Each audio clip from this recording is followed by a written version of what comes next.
रमन ने जैसे ही engineering pass की, उसी समय उसकी नौकरी गुड़गांव की एक सॉफ्टवेयर कंपनी में लग गई। रमन के पापा चाहते थे कि रमन और उसकी बड़ी बहन की शादी भी एक साथ ही हो।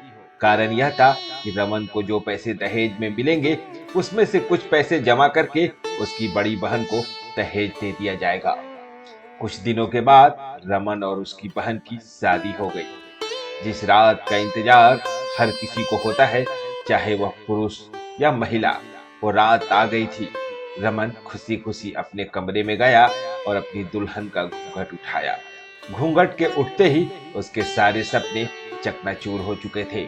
रमन ने फौरन घूंघट गिरा दिया। अपनी दुल्हन को देखकर रमन का दिमाग सुन्न हो गया था। वह उसे अपने ख्वाबों की मलिका के बजाय किसी डरावनी फिल्म की नायिका लग रही थी। रमन ने अपने दांत पीस लिए और दरवाजा खोलकर बाहर निकल गया। माँ और पिताजी हॉल में बैठ टीवी देख रहे थे। रमन उनके पास चला गया। मेरे साथ आइए माँ। रमन माँ का हाथ पकड़कर बोला। हुआ क्या है? माँ उसके तेवर देखकर हैरान थी। पहले अंदर चलिए।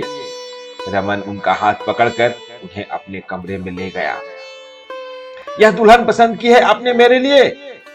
रमन ने दुल्हन का घूंघट झटके से उठाकर माँ से पूछा। मुझे क्या पता था कि तुम सूरत को अहमियत दोगे, मैंने तो सीरत पर की थी।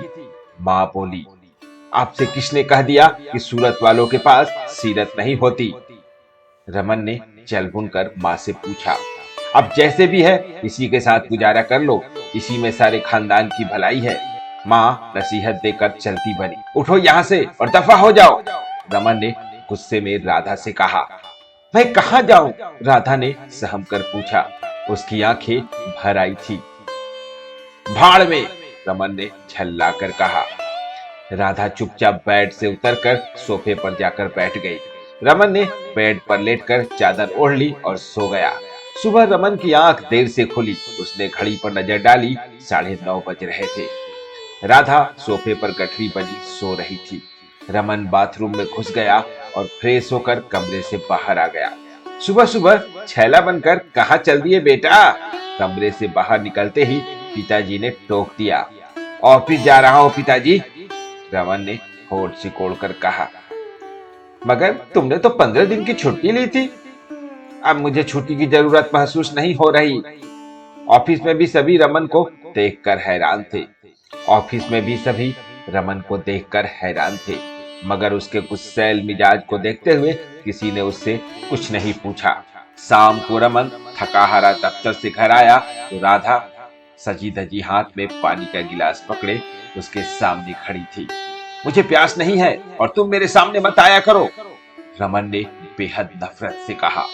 जी, कहकर राधा चुपचाप सामने से हट गई। और सुनो, तुमने जो चेहरे पर रंग रोगन किया है, इसे फौरन धो दो। मैं पहले ही तुमसे बहुत डरा हुआ हूँ, मुझे और डराने की जरूरत नहीं है। हो सके तो अपना नाम भी बदल डालो, यह तुम पर सूट नहीं करता। रमन ने राधा की बदसूरती पर ताना कसा। राधा चुपचाप आंसू पीते हुए कमरे से बाहर निकल गई। इसके बाद राधा ने खुद को पूरी तरह से घर के कामों में मसरूफ कर लिया। वह यही कोशिश करती कि रमन और उसका सामना कम से कम हो। एक दिन राधा किचन में बैठी सब्जी काट रही थी। तभी रमन ने किचन में दाखिल होकर कहा, ए सुनो। जी, राधा उसे किचन में देखकर हैरान थी। मैं दूसरी शादी कर रहा हूँ, यह तलाकनामा है, इस पर साइन कर दो। रमन ने हाथ में पकड़ा हुआ कागज उसकी तरफ बढ़ाते हुए कहा। क्या? राधा ने हैरत से देखा और सब्जी काटने वाली छुरी से अपना हाथ काट लिया। उसके हाथ से खून बहने लगा। जाहिल, रमन ने उसे घूर कर देखा। शक्ल तो है ही नहीं, अक्ल भी नहीं है तुम में। और उसने राधा का हाथ पकड़कर नल के नीचे कर दिया। राधा आंसुओं को रोकने की नाकाम कोशिश कर रही थी। रमन ने एक पल को उसकी तरफ देखा। आंखों में उतर आए आंसुओं को रोकने के लिए जल्दी जल्दी पलकें झपकाती हुई वह बड़ी मासूम नजर आ रही थी। रमन उसे गौर से देखने लगा। पहली बार वह उसे अच्छी लगी थी। वह उसका हाथ छोड़कर अपने कमरे में चला गया। बेड पर लेटकर वह देर तक उसी के बारे में सोचता रहा। आखिर इस लड़की का कसूर क्या है? सिर्फ इतना कि यह खूबसूरत नहीं है, लेकिन इसका दिल तो खूबसूरत है। पहली बार रमन को अपनी गलती का एहसास हुआ था। उसने तलाकनामा फाड़कर डस्टबिन में डाल दिया। रमन वापस किचन में चला आया। राधा किचन की सफाई कर रही थी। छोड़ो ये सब और आओ मेरे साथ। रमन पहली बार राधा से बेहद प्यार से बोला। जी बस जरा सा काम है। राधा उसके बदले मिजाज को देखकर हैरान थी। कोई जरूरत नहीं है तुम्हें नौकरों की तरह सारा दिन काम करने की। रमन किचन में दाखिल होती हुई माँ को देखकर बोला। रमन राधा की बाह पकड़कर अपने कमरे में ले आया। बैठो यहाँ। उसे बेड पर बैठाकर रमन बोला और खुद उसके कदमों में बैठ गया।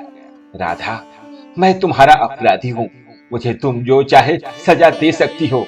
मैं खूबसूरत चेहरे का तलबगार था, मगर अब मैंने जान लिया है कि जिंदगी को खूबसूरत बनाने के लिए खूबसूरत चेहरे की नहीं बल्कि खूबसूरत दिल की जरूरत होती है। प्लीज मुझे माफ कर दो। आप मेरे पति हैं। माफी मांगकर आप मुझे शर्मिंदा ना करें। सुबह का भूला अगर शाम को वापस आ जाए तो उसे भूला नहीं कहते। राधा बोली। थैंक्स राधा, तुम बहुत अच्छी हो। रमन प्यार से बोला। अच्छे तो आप हैं जो मुझ जैसी बदसूरत लड़की को भी अपना रहे हैं। कहकर राधा ने हाथों में अपना चेहरा छिपा लिया और रोने लगी। पगली, आज रोने का नहीं हंसने का दिन है। आंसुओं को अब हमेशा के लिए गुड बाय कह दो। अब मैं तुम्हें हमेशा हंसते मुस्कुराते देखना चाहता हूँ। और खबरदार जो अब कभी खुद को बदसूरत कहा। मेरी नजरों में तुम दुनिया की सबसे हसीन लड़की हो। ऐसा कहकर रमन ने राधा को अपने सीने से लगा लिया। राधा सोचने लगी, अंधेरी रात कितनी भी लंबी क्यों ना हो, मगर उसके बाद सुबह जरूर होती है। उम्मीद है दोस्तों आपको ये कहानी जरूर पसंद आई होगी। तो फिर मिलते हैं एक और नई कहानी के साथ। तब तक अपने दोस्त को दीजिए इजाजत। फिर मिलेंगे। Thank you. Bye bye.